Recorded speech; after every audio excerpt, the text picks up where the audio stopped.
Howdy, we're here again. It's good to see ya. Hello folks, Joey Let's Dippin' back here for another dip review. As promised, does Sunday technically still count as the week? Because I said I'd have another one this week. Although some people do say Sunday is technically the start of the week, but I don't consider it. So, here we are. Currently 6:25 a.m. here. This might not go up till a little bit later today. That's okay, of course. I'm always drinking my fucking iced coffee. Always. If you ever meet me in person, chances are I'll be drinking a coffee. Which I hope I do get to meet you one day. I love meeting my viewers. It's quite awesome. But anyways, this is a review that I asked you if you wanted me to do it forever ago. Jesus Christ, was it forever ago. Copenhagen mint that I got in Florida. I've reviewed it twice, technically. I reviewed it, and then I reviewed it with Britain. Now we are reviewing it again. I don't like to really review things that much, but you guys wanted it, so I'm gonna do it, right? So yeah, in August, me, Britain, and his family went down to Destin, Florida. So it was just nice. And of course, I had to get a couple tins of this. So, kept it this whole time. We're gonna do it. Let's take a look at the presentation.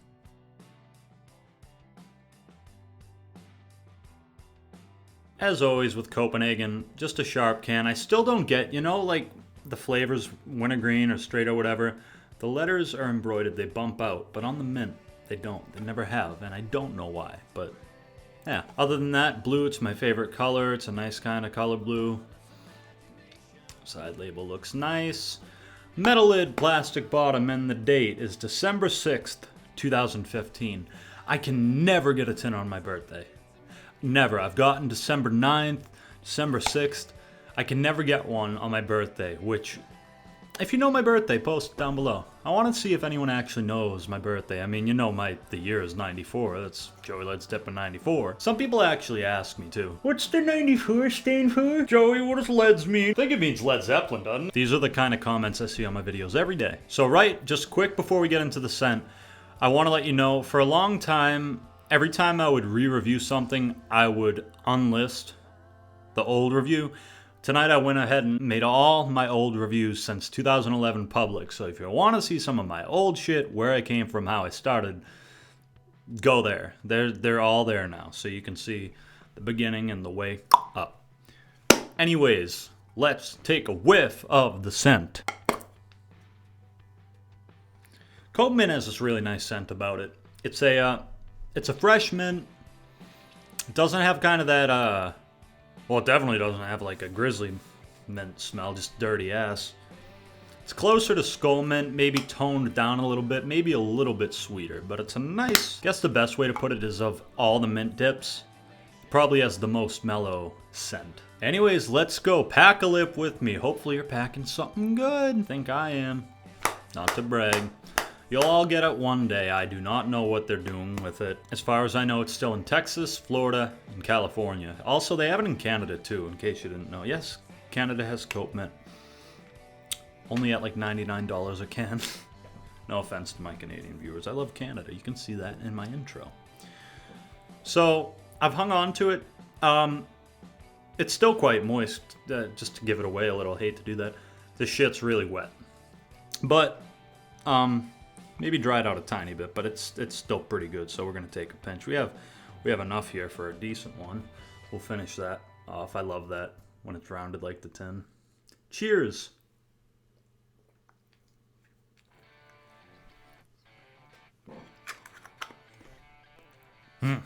So the flavor of this stuff, man, the flavor is really great. It's exactly like the scent. It's not a sweet mint. A lot of them are sweet. It's a neutral mint, which is really not a good way to describe it, but in the terms of it's not shitty tasting, but it's not too sweet. It's just kind of your standard mint that's in the middle. It's a little bit mellow, but it's nice. I also will say this about Cope Mint, though. People will say, oh, it's the best dip in the world. It's a new Copenhagen. It is a bit overhyped and overrated. It's a really good dip, but people overhype it and overrate it a bit, I think. Even I did in my very first review when I first got it. I was like, oh, it's a Cope Mint, it's the new Copenhagen. But now it's like, yeah, it's really good. But we'll get into that and the rating a little bit later. Comparison, that's kind of hard. It's really not like any other mint. Also, I should say, like, some people watch my really old videos and say, I thought you didn't like mint dips. Well, if you also watch my videos throughout the years, you know my tastes change. I used to not like mint dips. Now they're currently my favorite. String. Boop. Did I even say a fucking comparison? I would compare it to Skull Classic Mint. Not Extra Mint, because that's a little bit sweeter. They are quite different, but they're probably the closest. The cut, there is a little bit left, so I can demonstrate the cut here. The cut, well, you can just tell by the way that's holding together. It is a very long cut for Copenhagen. It's a very nice cut. It's not quite on the Stoker's level, but it is much longer cut than like Copenhagen Wintergreen, for example. And knowing it's Copenhagen and knowing it's a good cut, this stuff packs just fine. I've never got a single floater from Cope Mint. Sits there all nice and good. No floaters, stays together. Stays solid. Oh, it's like a merry-go-round, except it's not. Oh shit, okay. No, I was actually trying to do something there, and that could have ended badly. Enough with the chair nonsense. Texture is nice. Texture is a big thing with me and dip.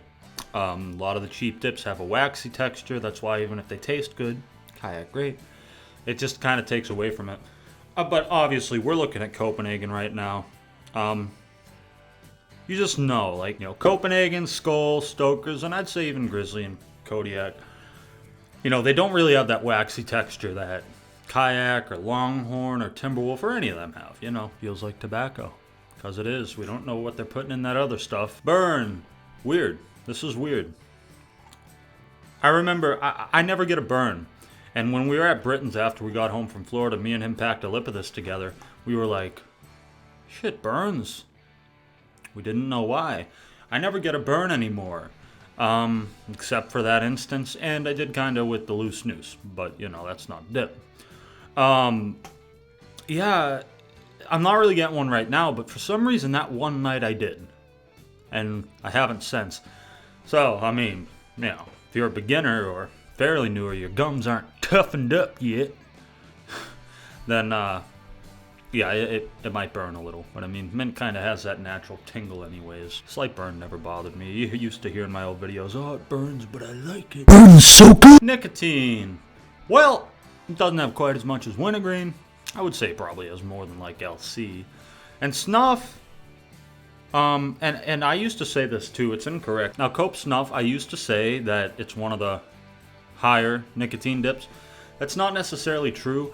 The reason that people sometimes buzz more off snuff than like LC or natural, it's because the finer cut, it helps you absorb more nicotine, which is why you feel it more. It's just a cut. I would say this is in between like natural and wintergreen. So, moderate amount. Not for a beginner, but for any regular dipper, yeah, you should be good. You might get a little bit of a buzz, but I don't spit. Keep in mind, I've had this tin cracked, sitting around, waiting for a review since August. And this is still what I get. Look at that. Can sit cracked for a month. 2 months, actually now. And still be nice and moist and good. I hate the word moist. That's why most of the time you'll notice in my reviews I say wet.